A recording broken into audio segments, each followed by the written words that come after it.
friends, hello customers. It's time again for our reflection of the week on the stainless steel industry. Today we selected a topic that is on the top of the future agenda for everybody in the stainless steel supply chain, and this is sustainability. Let's be honest, the steel industry in general, but also the stainless industry, has a little bit the reputation of being a smokestack industry. And we know and we are convinced that we in the stainless industry are in the best part of the steel industry when it comes to sustainability, which is partly true. But I think we all need to improve, and there are ways to improve in order to make sure that stainless is the leading material choice for sustainable products in the future. And therefore, I have again prepared for you 3 slides that I'm going to show you now, and we're talking about where do we stand and where do we need to go. Climate change is the problem, and stainless steel is one of the solutions. First of all, to give you some comparison, the carbon steel industry has about 1.83 tons per ton, which compares to 7% of global CO2. That's why everybody's looking at that to reduce that at the moment. Stainless seems to be way less, with 0.4% only, with an average of 2.9 tons per ton. But you know, if we really want to fight climate change, we have to look into every corner where CO2 is being emitted. When we look one level below the average, we see that primary-based stainless steel production has 4.3 tons, while secondary, with an 80% scrap ratio, for example, which is not unusual, has only 1.1 ton. And when we look at how is stainless produced worldwide, it's more primary-based than secondary-based, as you see here. And in 2020, that even accelerated for the reason that I discussed 2 weeks ago here, the growing dominance of China and Indonesia. Almost 60% were primary-based, where only a little bit more than 40% were secondary-based. Is greater good for stainless steel? That's the question. Now, there's no clear yes and no. There are some segments where stainless steel is being used where the sustainability initiatives are definitely not good. Oil and gas, aerospace, automotive will lose markets, will lose volumes because of the various CO2 reducing initiatives. Conventional industry is plus minus zero, but then others like rail, ship, and consumer goods, and above all ABC, that means building and construction, architecture. Here there are enormous new possibilities for stainless being the more sustainable material compared with alternatives. And in the renewables, we will see, from a low level of course, we will see a multiplication of the use of stainless in the future. So climate change directly affects about 35% of the stainless market, 11% are negatively impacted, 24% are positive impacted. We need green electricity, and this will be the new oil and coal, and new applications like green hydrogen. You know, there is also blue and gray and whatever, but green hydrogen in the production, in the distribution, and in the storage and the usage has, also stainless is the material that will make this transition happening and possible. So this is a gigantic opportunity for our industry. What do we need to make stainless even greener today? What we need is higher availability of high quality scrap. We need to lift the recycling ratio, and this is possible. We are not at the optimum or the maximum yet.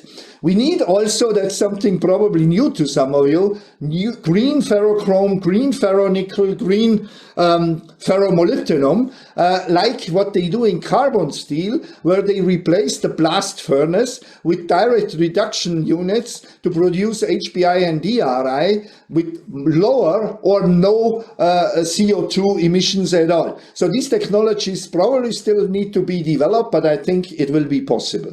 We need low electricity prices from renewables. So this is the thing I said already, you know, for 1 cent, you can do photovoltaic in the Middle East, for example. And then we need high CO2 costs. So you have on the other side, you need to be able to produce green stainless efficiently, as a cost efficient. On the other side, who doesn't do that needs to be penalized with high CO2 costs. At the moment, $30 per ton of CO2 is not sufficient, but this will double and triple in the next 10 years. That's almost certain. And last but not least, that border adjustment mechanism to prevent CO2 leakage. So not that somebody has a cost advantage producing with higher CO2 output and then ships all its product on around the world here. So that kind of legislation is needed, and this is the call to Brussels, Washington, Beijing, and wherever decisions are made. So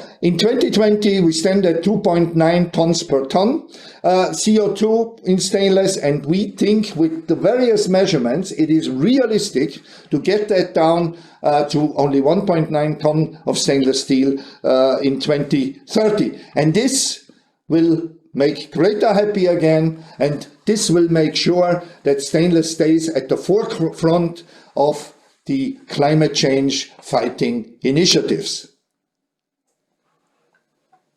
So I hope you found that very brief summary, and I know it has to be a high-level summary, interesting here, where I see the way forward when it comes to sustainability.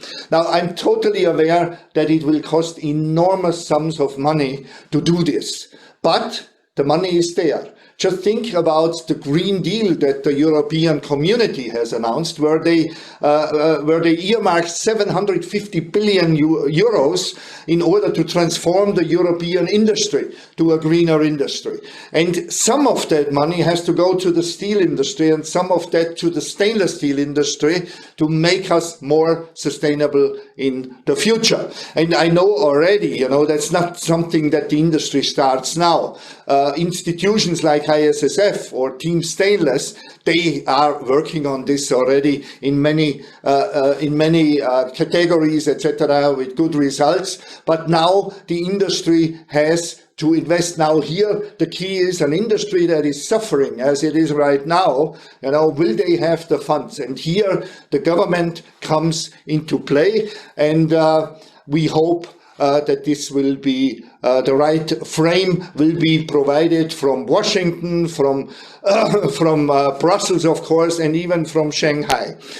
Okay, so with this, I would like to tell you that in the next reflection of the week, we are going to introduce to you something quite exciting. I don't want to tell you too much about it, but it will be a new SMR product that allows all of you, whoever you are, wherever you are, and how big you are or small you are, to subscribe to a new product that we're bringing on the market. So stay tuned until we come back.